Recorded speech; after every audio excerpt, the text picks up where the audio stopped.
All right, good morning, guys. Here we are. Welcome to your unique devotion. Today, I'm going to try and fly through this.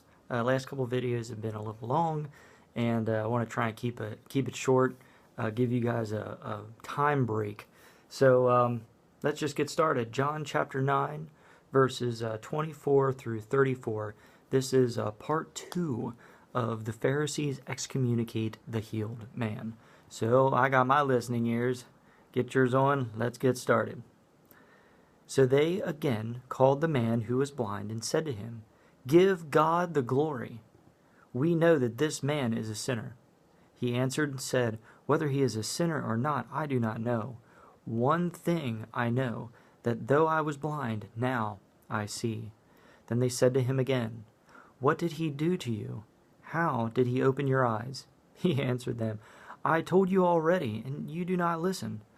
Why do you want to hear it again? Do you also want to become his disciples?" Then they reviled him and said, "You are his disciple, but we are Moses' disciples. We know that God spoke to Moses. As for this fellow, we do not know where he is from." The man answered and said to them, "Why is this a marvelous thing, that you do not know where he is from? Yet he has opened my eyes.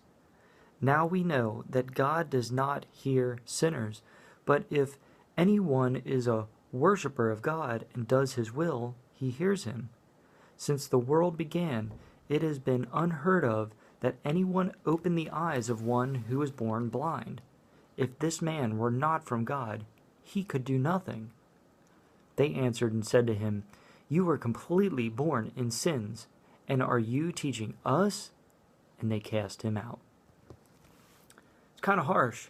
Have you ever been in a situation like that where you're telling people the truth and they just do not hear it?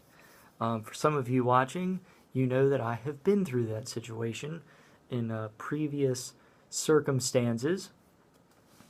Don't need to hash that out. But sometimes people do not want to listen.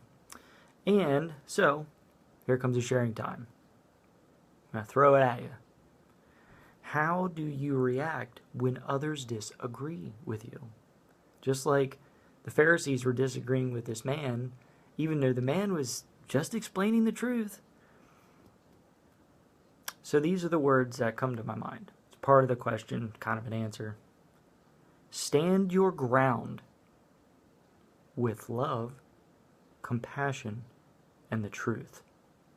Now, yes, sometimes you're discussing things with people and you think that you're telling the truth of what's going on, but maybe you need to be open-minded. Don't forget to be open-minded to some degree, sometimes fully open-minded, because you don't want to get so far into thinking you know the truth that you don't listen to what others are saying. Now, in this situation, he didn't need to be open to what they were saying because they were completely wrong and he was completely right. And there are obviously situations like that. But I bet more often than not, we are too close-minded. So, be open-minded, but learn to stand your ground. Have faith in yourself. But do it with truth, with compassion, and most of all, with love. Sometimes standing your ground sounds a lot like, being angry and forceful and, but, if you're open-minded and you're just speaking the truth, you're calm, you're being compassionate about it, and you're saying it in a loving way, how you react when others disagree with you will work out just fine. An added note that I didn't write down, didn't think of before, sometimes you just need to gracefully end a conversation and walk away. Now it says here that they cast him out, but I think that was kind of the point, I bet, where he was feeling like, okay, it's time to go. I'm just going to leave now. I'll see you later. Don't keep beating your head against the wall. You know it. You're on God's side. There's something that they need to learn, and no matter how many times you say it, it's not going to sink in. Sometimes actions speak louder than words. So, big stuff to think about. Today I'm going to think about how I react if I come across somebody that disagrees with me.